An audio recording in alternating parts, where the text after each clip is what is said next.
You're very welcome back, Nigeria. You're still watching the TVC Breakfast Show. It's now time to link up with Eshoma Moimodu and Tijeso Adeoye in our Abuja studio for the FCT Brief. Good morning, guys. It's time for you to brief us. How's Abuja this morning?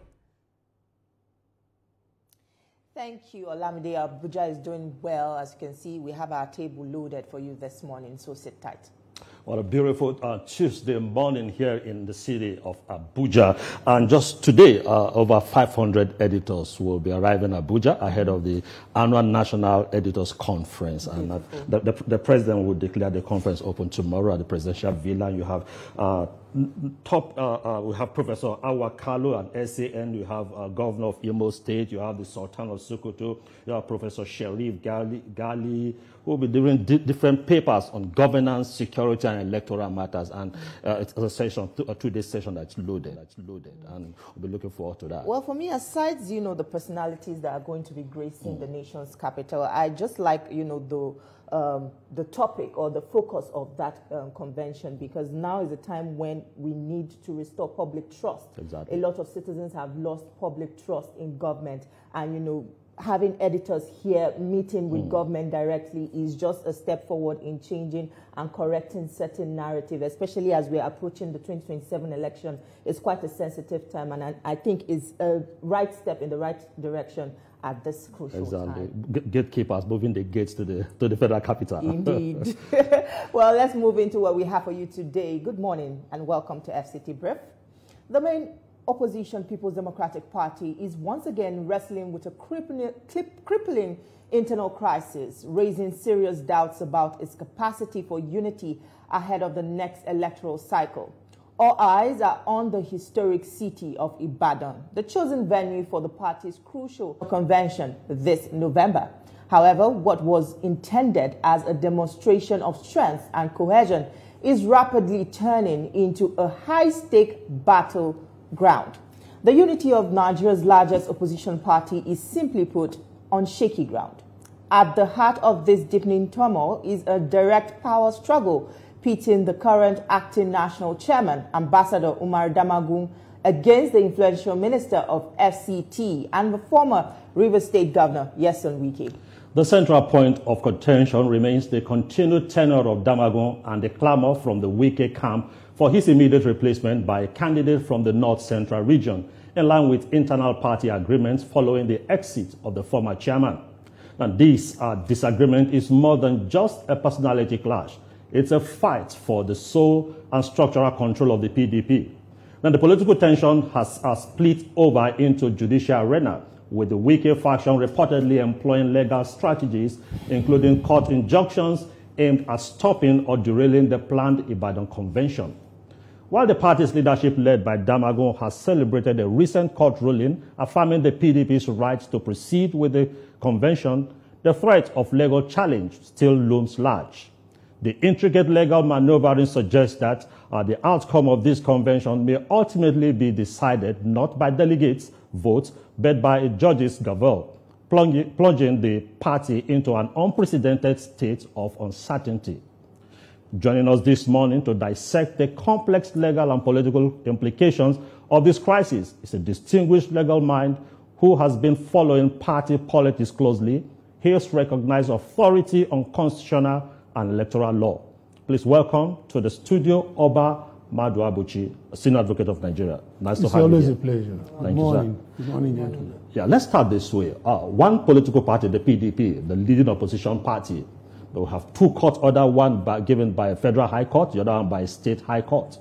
And we have two NWC, we have two board of trustees. And the planned convention, a court has ruled that the convention should not hold. Now, help us understand what is the position of the law in all this. Which faction is doing the right thing and which one is doing the wrong thing? Thank you very much.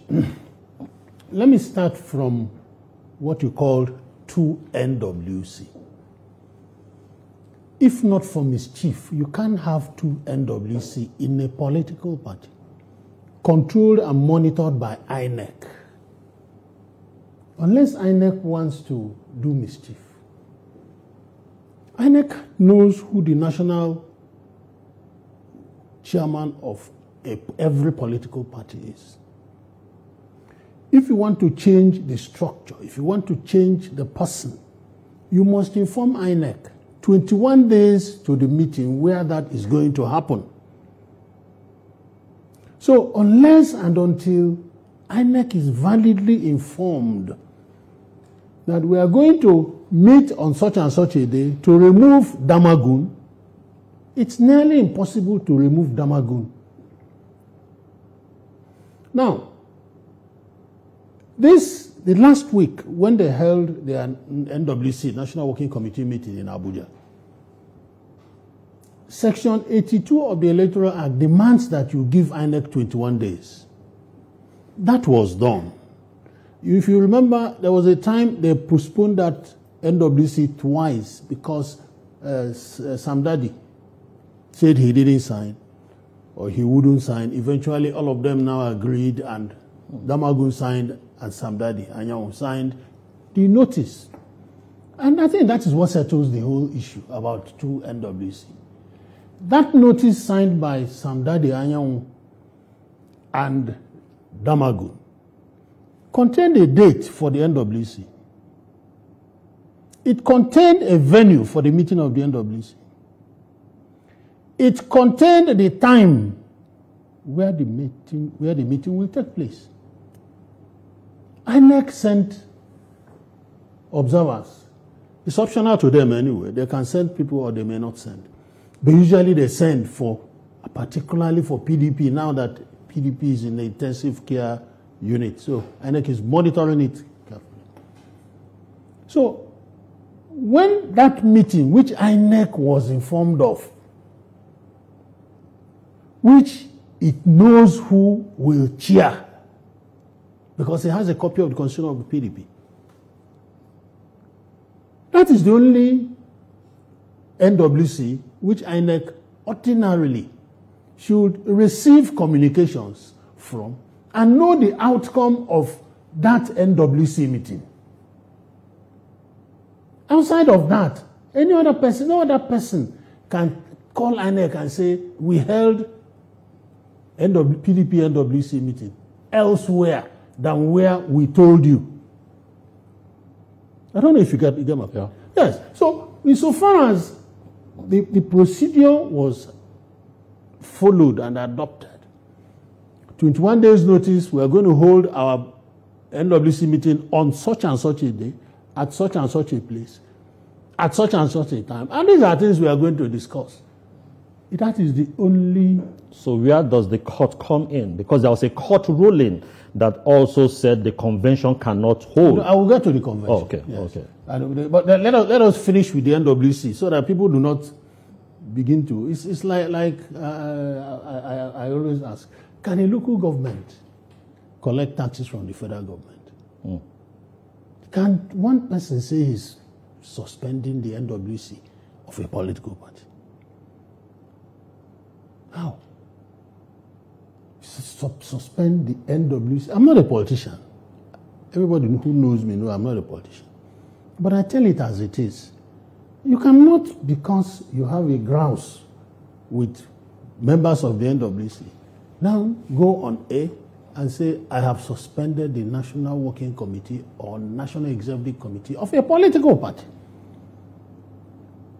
A local government can never say, federal government, come and pay tax for me. It's not possible. So the only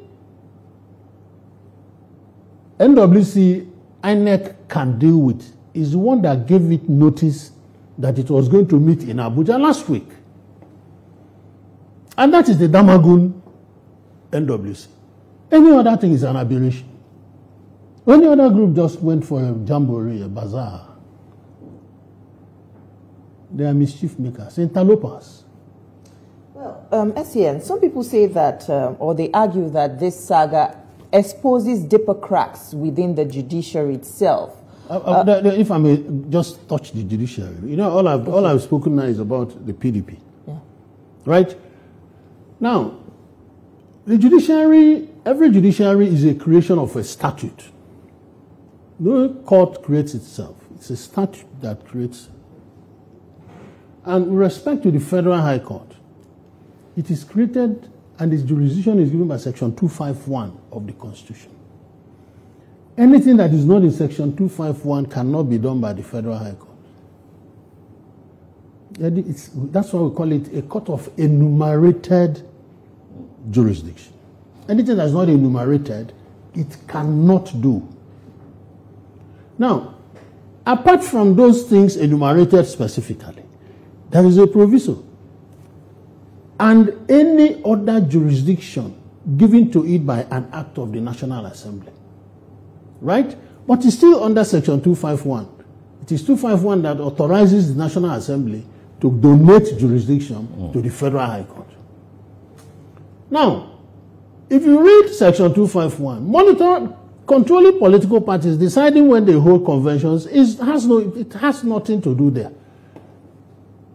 There are three things that control the jurisdiction of the Federal High Court. One, the federal government or any of its agencies must be involved.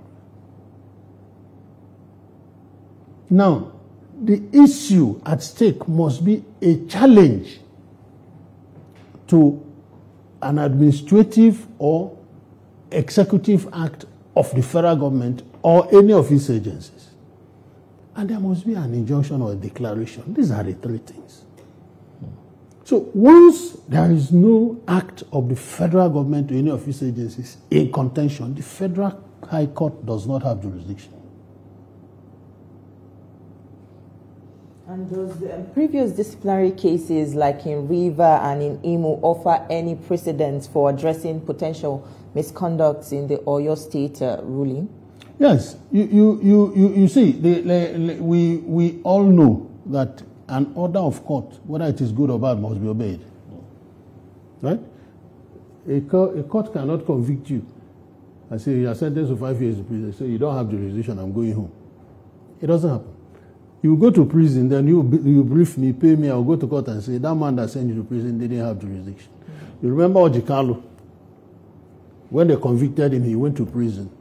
Then my very good friend, Professor Awakalu, and he still went to court and said, the person that came from Court of Appeal to convict you had no power to do that, because having taken an oath as a Court of Appeal justice, he had no powers again to come and sit as a High Court judge. The argument flew and the man was released. But meanwhile, even though we knew the man, Godwin Kolawole, had left the Federal High Court and gone to the Supreme Court, but Oji didn't go home. But we must look at the peculiar circumstances of this PDP convention saga. It is basic law that a court of coordinate jurisdiction cannot overrule each other. The Federal High Court cannot say something and the State High Court says a different thing. No. Except on issue of jurisdiction. When the issue of jurisdiction is involved, a court of coordinate jurisdiction can overrule the other and set aside what it did.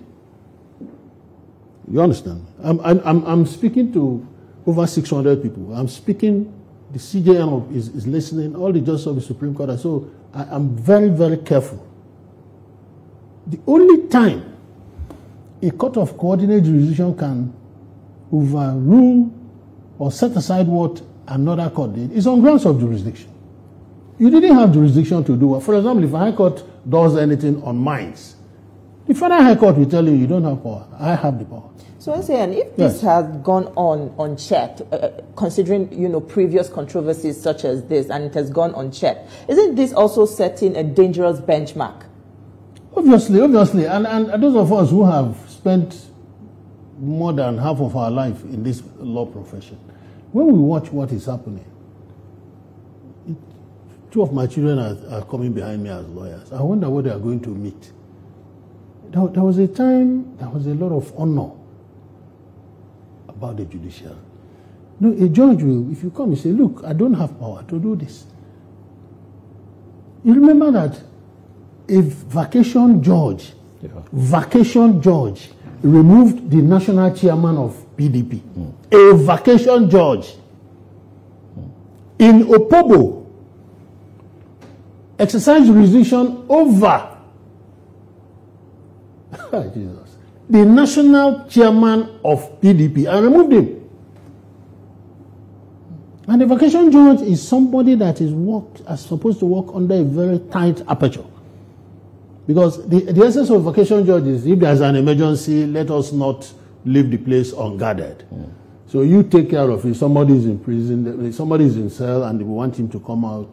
They want to demolish my house, things like that. I need permission to do this, and unless you permit me now, I can't wait till the courts come back. That is all.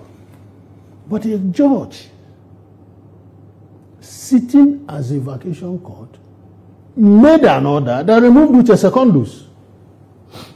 Now, what does the law say in such circumstance? If a court ruling, by no matter who has given the order, it must be obeyed? Yes. Are there sanctions for judges whose seats in issues they lack jurisdiction? Yes, that's the essence of the NJC. But you have to bring it to their notice. They are not a knight of a shiny armor looking for where errant judges. No. If they do something and you don't like it, you write a petition to them and they will look into it. How many have they sacked? Even in the Federal High Court now, there is one judge that is on suspension for 1 year in the FCT. There are many judges that have been asked to leave. I remember some time ago when a judge removed Ngige on 28 December when we were on vacation. A judge in Enugu removed Ngige, or Peter Obi, I'm sorry, as governor of Anambra State. The judge should know that he does not have territorial jurisdiction. The order you make in Enugu cannot flow into Anambra State. A judge that doesn't know that is not a fit and proper person to be a judge. But if a judge knew it and he decided to do it, then he's still not a fit and proper person to be a judge.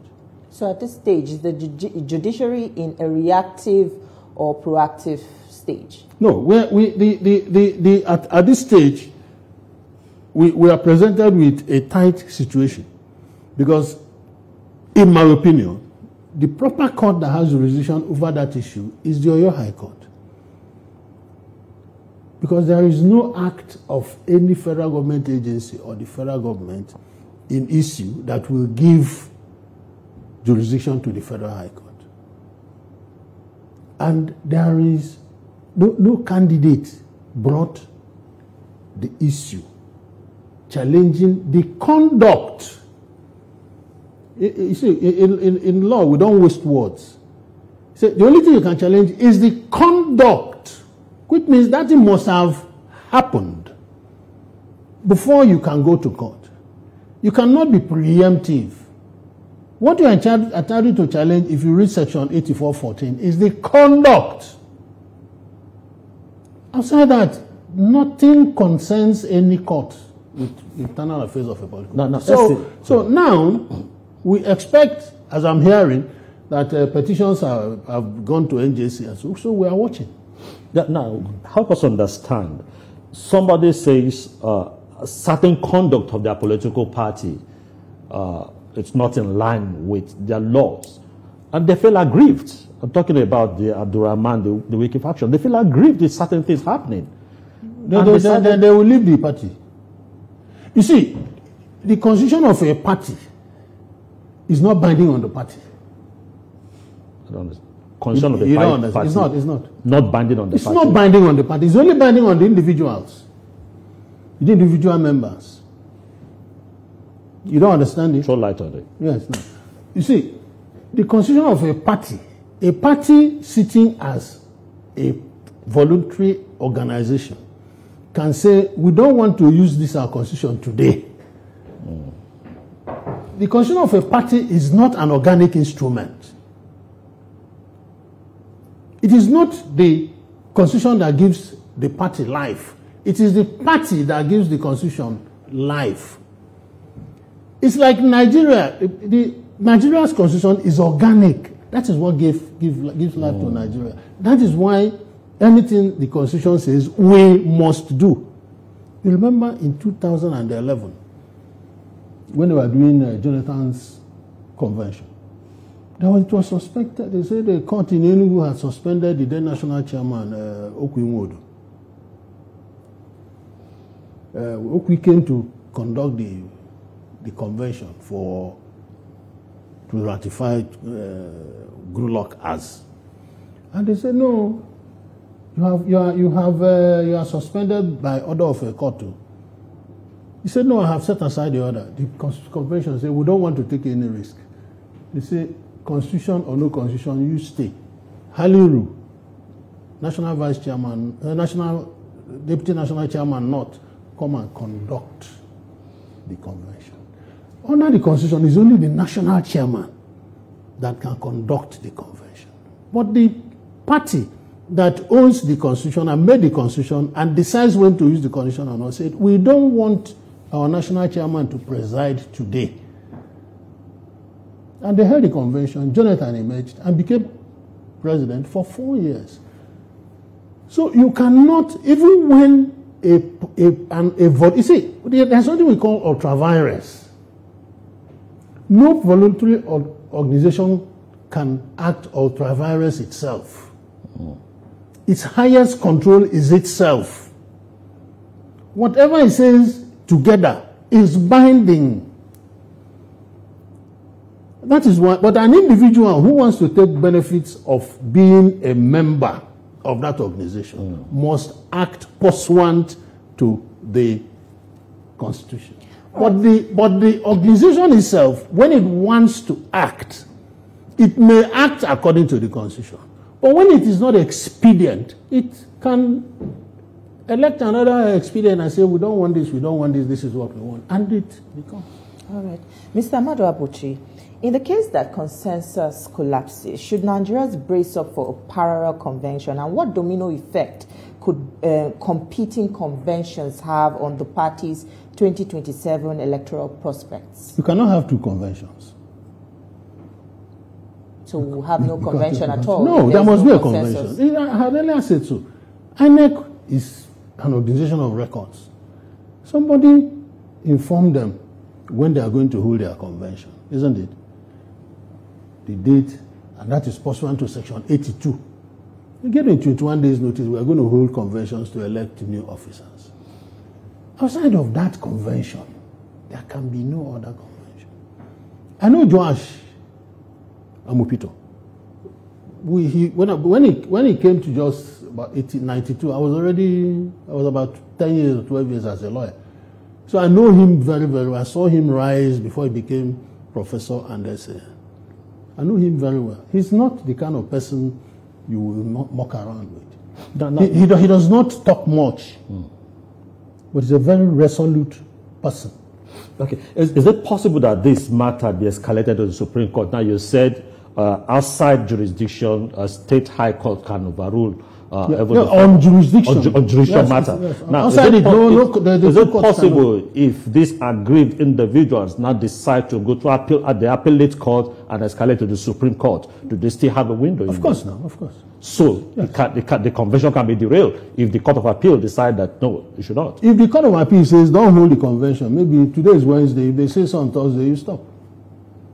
But until they say so, Oyo, the court that has territorial jurisdiction in Oyo is the Oyo High Court. The subject matter is within its purview. It is not within the purview of the Federal High Court. So I will obey the court that is correct. I will not obey the court that is wrong. So you can choose which courts to obey. No, but in the face of, I as a lawyer, and if I'm advising, I advise you obey this one. This one is wrong. What brings federal government into this thing that gives jurisdiction to the federal? Nothing. You bring INEC. The Supreme Court has said it on a number of occasions. When we are doing political matters, I don't know why at times he has said you don't join INEC just because you want to go to Federal High Court. Why we run away from State High Court is because the governors control the judges. So you go to Federal High Court where at least you expect some little bit of balance, right? So, but otherwise, ordinarily, and the Supreme Court deprecated it in a number of occasions. Don't bring this INEC into issues that have. What is the act of INEC that you are complaining about? What has INEC done that you should drag it to court? For you to have a right of action against somebody, you must have a cause of action against him. And the cause of action is cause of complaint. What is your complaint? What did he do that that you are taking him to court for? If there is nothing, then why is INEC in court? And if INEC is not in court, then how can Federal High Court have jurisdiction? So, for instance, if INEC recognizes the Damagum faction, it will affect their own interests. So, affect Damagum. And of course, now they have always recognized Damagum. So I'm saying the ground they went to the Federal High Court that if INEC goes ahead to recognize Damagum, it will affect. So INEC has not recognized Damagum. INEC has to recognize Damagum. Before you now say, INEC, it is wrong of you to have recognized Damagum because of suicides. All right, so from your own perspective, San, from your own perspective, yes, my dear, is Nigeria's democracy at risk when internal party crisis is decided in courtrooms rather than on the ballot? You see, that is why I respect the Supreme Court. It has hammered it time and time and time again. Courts don't run political parties. Allow them make their mistakes. But they will get it right. Everybody is commending INEC in Anambra. But you know, it was the same Anambra that we had when a returning officer said we were asked to return PDP, that they will give us a list of candidates later. The same Anambra, that they were asked to return PDP in all the elections, then they will be given the candidates later. This is now the Anambra which we are saying is now the beacon. The election was properly conducted, the wish of the people prevailed, and I'm not hearing anybody talking of going to the tribunal. And I'm not happy about that because it means I won't make some money. So you're not concerned that this may be the new normal? No, well, if it becomes the new normal, we also have to find a new normal. Those of us who do political matters, if the politicians learn their lessons, we also, I'm an Igbo man, they say when the bird learns to fly without person, you learn to shoot without listening. Okay, let's look at learning to shoot in another way. Talking about Labour Party, since you talk about constitutional matters, Supreme Court gave a ruling, and why is it that even in Labour Party, the issue about leadership and faction is still there, despite the ruling of the Supreme Court? That is because the politicians are recalcitrant people. They are. They are. And the Labour, sorry to say, Labour is just suffering from the withdrawal of P2B from the party. Labour is P2B. Before P2B, there was no Labour. Right or wrong? Since P2B left, they have not, you don't hear Labour again. In Anambra, they were fought. When my president was their candidate in Edo State, I think he was third or fourth. They have not even won a councillor seat. So when the two people are posturing themselves, Abure says I'm the leader, the other guy says I'm the leader. So the people ignore them. You can't do that with PDP. You can't even do that with ADC now, because ADC has come up, and as PDP is going down, ADC is coming up. Even though I don't see how you can cobble that thing together and it comes to challenge. Well, it's not possible. Quite interesting times ahead of 2027. Yes, I must say we look forward to that. But we must say thank you so much for your time with us on the program, Mr. Oba Maduabuchi. It's a pleasure speaking with you this morning. Thank you very, very much. It's always a pleasure. Thank you for being a part of our conversation. We'll now hand you over to Lagos. Over to you.